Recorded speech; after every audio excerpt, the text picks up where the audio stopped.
Welcome back. So today, something is driving me nuts.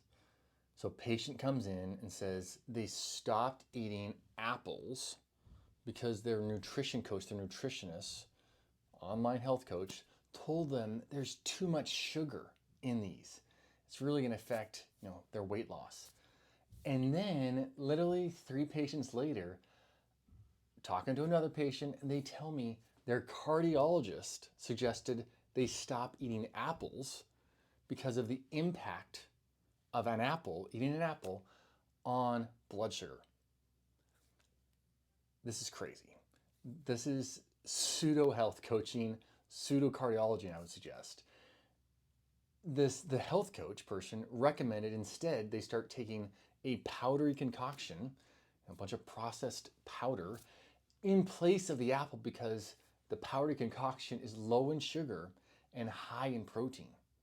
Have you heard this before? I hear it all the time from patients, see it all the time online. The cardiologist didn't happen to recommend anything to the patient, just said, stop eating the apples, probably affecting your blood sugar. I mean, this just sounds crazy to me. I think we've lost our way when it comes to nutrition. Would you agree? If you haven't already liked and subscribed for health accumulation opportunity, be sure to do that ASAP. So consider that an average apple has about 20 grams of sugar in it, and this is primarily in the form of fructose. And this fructose is beautifully held in a whole foods matrix within the apple. And this is why it is not the same thing as a teaspoon, or in this case, 4 teaspoons of sugar. The glycemic index of that apple is around 20 or is around 35, and the glycemic load of an apple is around 5, meaning the 20 grams of sugar in an apple is in the lower 1/3 of foods consumed related to raising glucose. An apple, though it has 20 grams of sugar, is actually a low sugar food.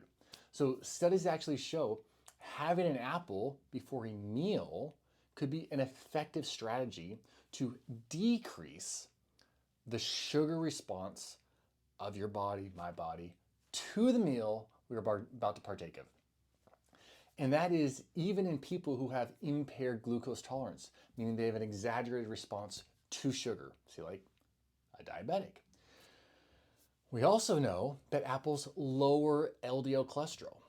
So LDL cholesterol, often the bane when it comes to cardiology, they want to get it down. So why wouldn't the cardiologist say, hey, you know what? Great job eating that apple a day. You're helping your LDL out. No, I think we're just lost in our thinking when it comes to nutrition and nourishing the human being. It is no wonder there is dysfunction, essentially the norm. And we're talking from geriatrics all the way down to pediatrics, just dysfunction. So much of that is because of what we think about, what we've been taught, what we've been somehow marketed into believing when it comes to sugars and sugar all just being the same. So consuming 2 to 6 apples per week, or about an apple per day, is actually associated with an almost 30% reduction in developing type 2 diabetes.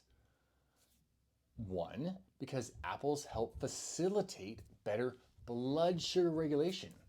And number 2, because people are who are consistently eating apples also end up making a lot of other lifestyle choices that have a bent toward improved health.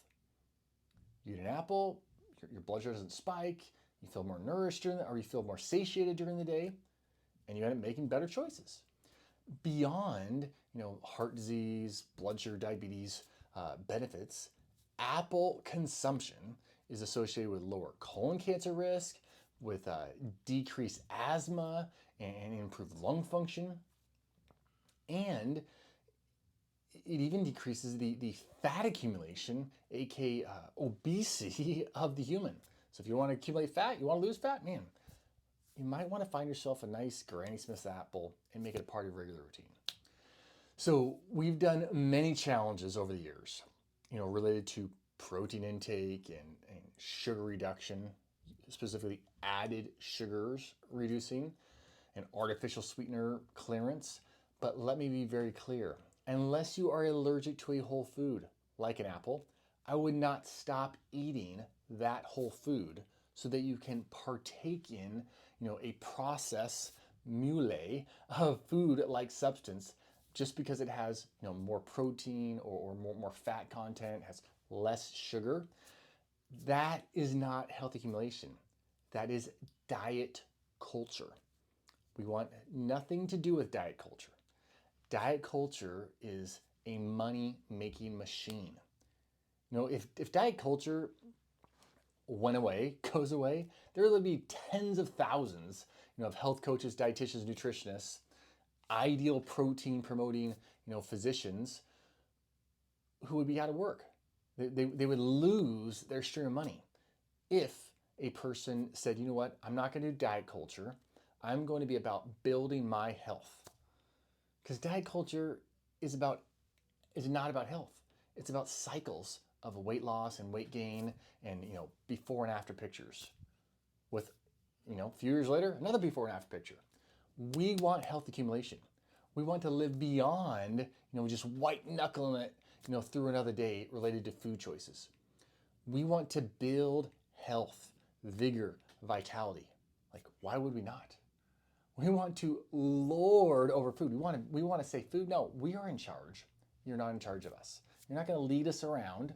No, I'm in charge. And we don't want to subsist, on powdery health, in quotes, air quotes, health concoctions loaded with, likely heavy metals and molds and hormone disruptors. Apples. They are your friend. They're my friend. They're the friend of health accumulators all over the world. So let me know your favorite apple variety. Love to hear about it in the comments. Send me an email. Those are always awesome to read your latest stories of health accumulation in these emails. And I'm Dr. Matt. I'll talk to you guys and gals later. You can check below as well for the latest handout and just PDF for creating more opportunity for health accumulation. Don't forget to share this with your friends as well, because there's probably plenty of friends, family who are like, I'm not eating apples anymore because they are high in sugar. And not only missing out on nature's candy, but they're missing out on health opportunity.